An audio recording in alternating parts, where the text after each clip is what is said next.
Failure is generally thought of as a negative outcome. Certainly, there are scenarios when it is.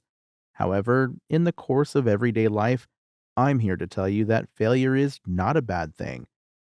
Before we go on, let's think about what failure actually is. Within any given situation, we typically set expectations. Failure happens when we fall short of those expectations. Not realizing these expectations is usually followed with feelings of disappointment and frustration. These emotions are what give failure a bad reputation. If we can shift our perspective on these unmet expectations, we can more easily understand that failure can actually be a good thing. Stay with me on this. Think about any situation where you failed to meet your expectations. Sit back and reflect on the journey up to that point. I bet you will discover that you learned something along the way. Perhaps you gained some new insights.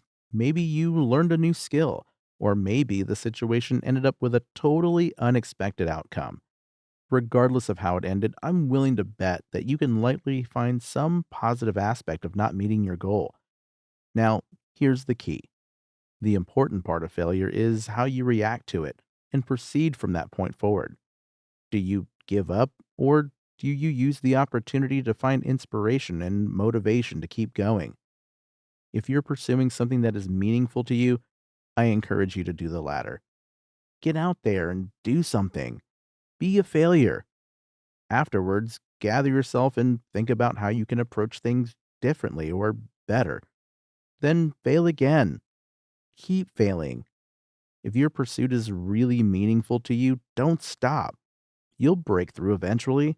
And when you do, you could end up somewhere far beyond even your own expectations.